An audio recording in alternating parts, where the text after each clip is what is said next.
When you think of the Axis-aligned states of World War II, Thailand likely isn't the first that springs to mind. We've covered some other lesser-known Axis sympathizers in previous videos, so it only makes sense that we explore this next piece of the puzzle.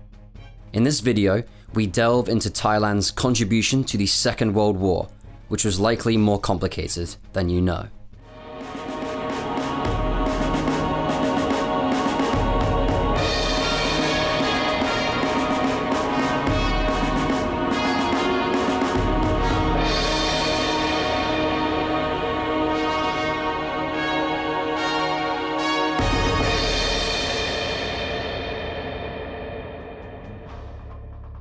By late 1938, Thailand, known then as Siam, was under the dictatorial rule of Plaek Phibunsongkhram, Songkram, or just Phibuun, who held the title of Prime Minister and Commander-in-Chief of the Royal Thai Army.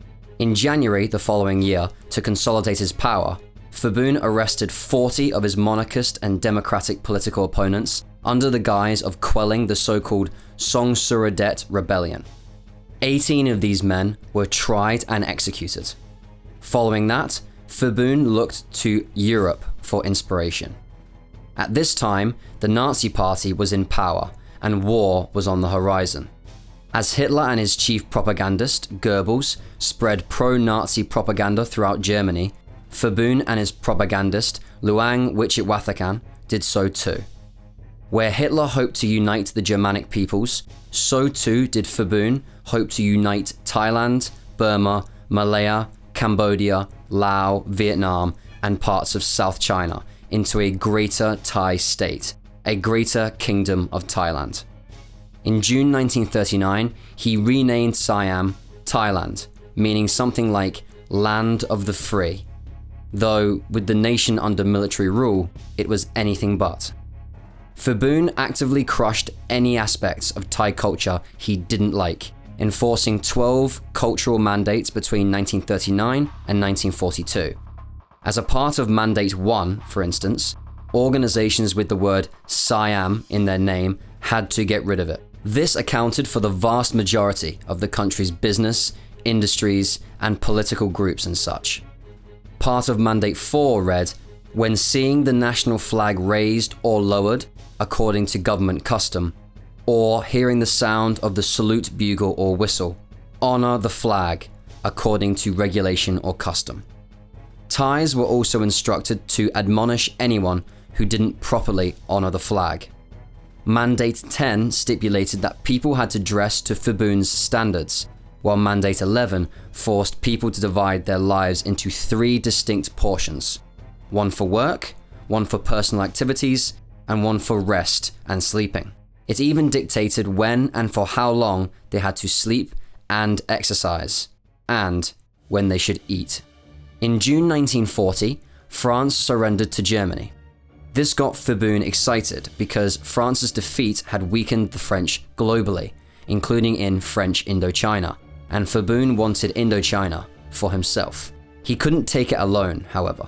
So when the Imperial Japanese government showed interest in Indochina, namely to use it as a launchpad for future offensives in the Pacific, Phibuun got even more excited and started cultivating a strong relationship with Japan.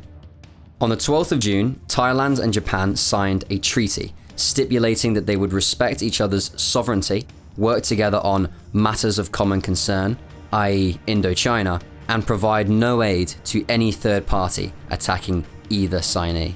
In late September, the Japanese invaded French Indochina, ultimately leading to a weird joint occupation of Indochina, where the Indochinese government was puppeteered by the Vichy French, who were in turn puppeteered by the Japanese. In October, emboldened by the Japanese, Phibuun incited border skirmishes between his forces and the Vichy French along the Mekong River. For now, the Japanese would sit back and watch, employing a let them fight attitude. All in all, Phibuun boasted some 60,000 troops compared to the French figure of 50,000, and his soldiers were better equipped and trained. Where the French had just 20 tanks, Phibuun bore down on them with over 130. In the air, Phibuun had a numerical advantage, with his 140 planes flying against 100 French aircraft.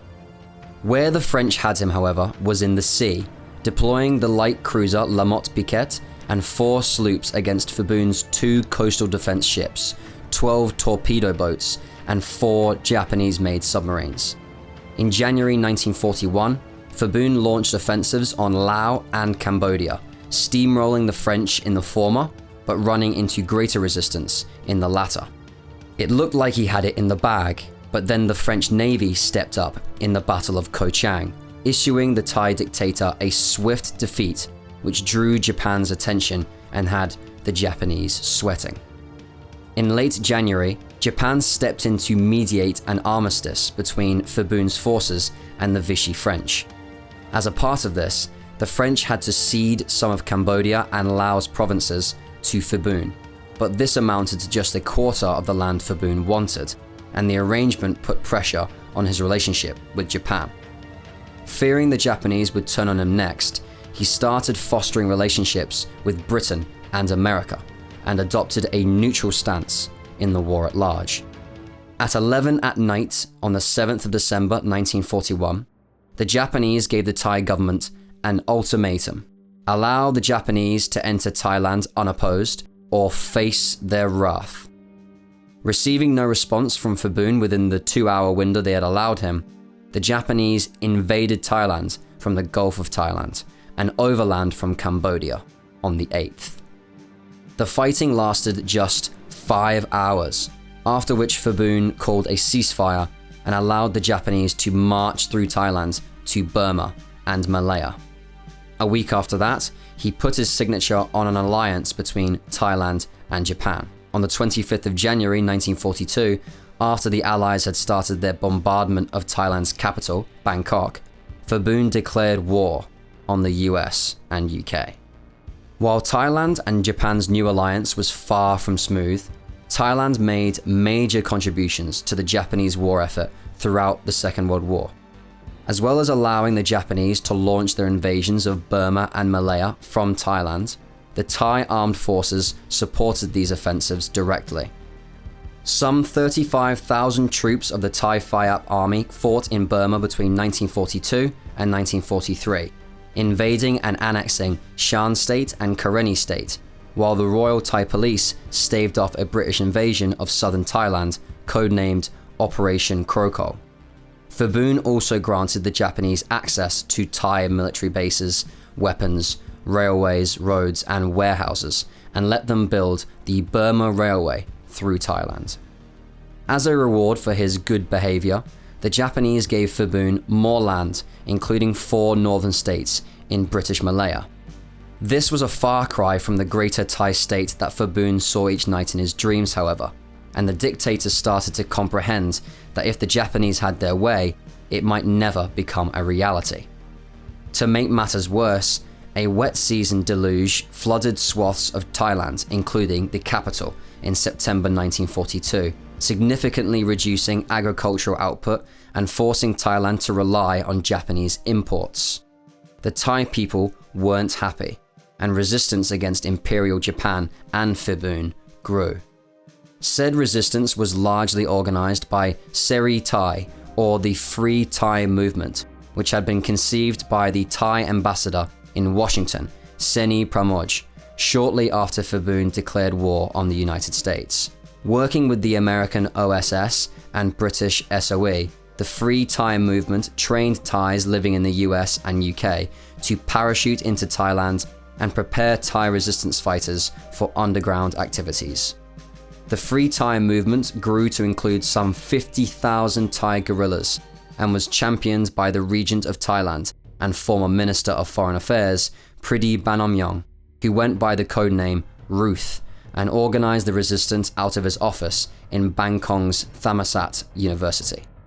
Throughout the war, the guerrillas provided vital intel to the Allies and sabotaged the Japanese, while Priti waged war on a political front, turning the Thai people against the dictatorial Phebun. As the war went on, the scales tipped against the Japanese, and Phebun made some proclamations that accelerated his fall from power. One of such proclamations was to relocate the Thai capital and government to Phetchabun, where much of the Thai army was stationed.